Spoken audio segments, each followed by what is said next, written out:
Olá, pessoal, sejam bem-vindos à nossa aula de GRPTI. Bem, galera, é o seguinte, nessa aula a gente vai falar da era da industrialização neoclássica. Lembra que na última aula a gente falou da era da industrialização clássica e nessa aula a gente vai dar continuidade a esse conteúdo. Bem, gente, lembra que quando a gente estava falando da estruturação clássica, a gente falou de uma burocratização das empresas. E quando a gente vai para a neoclássica, a gente tem essa burocratização, ela já existia dentro das empresas, porém um evento fez com que as coisas mudassem um pouco, que foi exatamente a Segunda Guerra Mundial.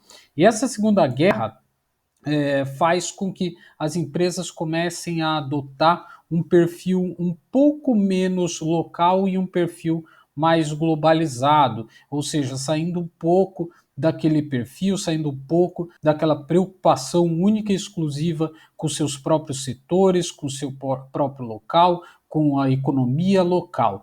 A Segunda Guerra trouxe isso e fez com que as empresas tivessem uma mudança muito grande. O período em que a gente consegue colocar e dizer que isso aconteceu foi entre 1950 até 1990. E por conta disso, houve um outro processo dentro das empresas que começou a ganhar muita força. Esse processo foi chamado de o processo, na verdade, a teoria das relações humanas, ou seja, as pessoas começaram a importar dentro das empresas, não tanto o processo burocrático, mas sim a vida das pessoas e como as pessoas conduzem suas vidas dentro da empresa. Então a gente vê reflexos disso até hoje nas corporações, pensando no sistema de RH, que é uma preocupação de recursos humanos, realmente de dar voz e realmente colocar a preocupação no funcionário e a forma como ele conduz as coisas ali dentro. Então, quando a gente está falando do neoclássico, a gente está falando de uma estrutura que deixou de ser local e passou a ser global, e além disso, além dessa preocupação com uma preocupação mais global, a gente passa a ter uma preocupação maior com os seres humanos. E outra coisa que também pode ser destacada nesse perfil neoclássico é que, na verdade, as empresas elas passaram a trabalhar com teorias dos sistemas, ou seja, não importava mais simplesmente os setores individualizados dentro de uma empresa. A empresa passou a importar como um todo, ela passou a ser importante como um todo e ser enxergada como um todo. E isso fez com que as empresas elas tomassem esse perfil que é um perfil mais de conglomerados. Tá? E aí a gente consegue dar uma olhada aqui nesse perfil sistêmico que a gente tem, um desenho que é o desenho das empresas, o formato das empresas, quando a gente está falando do formato neoclássico.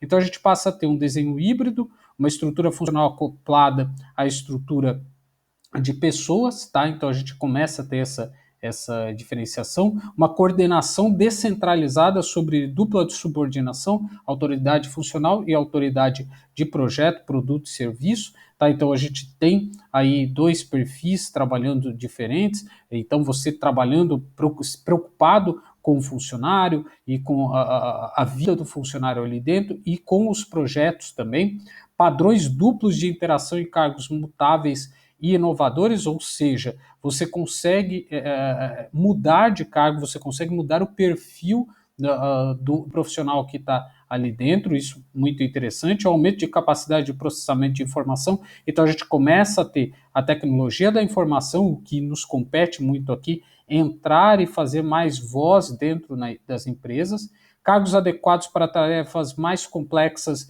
e inovadoras, isso daí está muito conectado àqueles cargos mutáveis, ou seja, você tem processos que são processos mais difíceis de serem desenvolvidos e você tem cargos que são mais específicos para trabalhar com esses perfis de mudança.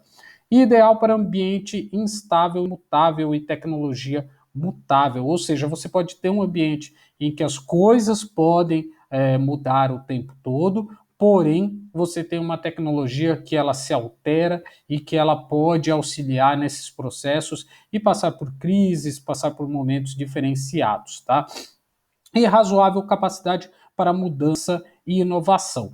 A gente ainda não tinha aquele perfil, o perfil que a gente vê hoje das empresas, que é um perfil mais tecnológico, mas ainda assim a gente começa a ter um perfil de mudanças. Mudanças conseguem ser feitas por meio desse perfil neoclássico. Então a gente já começa a ver aí um ponto de guinada que levou vários anos aí, pelo que a gente viu, né, saindo de 1950 até 1990, a gente vê as empresas já mudando o perfil dela, né, os perfis delas, para se adaptar à nova realidade. E, logicamente, após os anos 90, a gente sabe, com o advento da tecnologia da informação, especialmente a internet, a gente vê uma grande mudança nesse perfil, que é o perfil das empresas. Bem, galera, era isso que eu tinha para falar da estrutura aqui neoclássica. Tá? Mais dúvidas, só entrar em contato comigo lá no Google Sala de Aula e nas nossas aulas semanais. Beleza, galera? Valeu,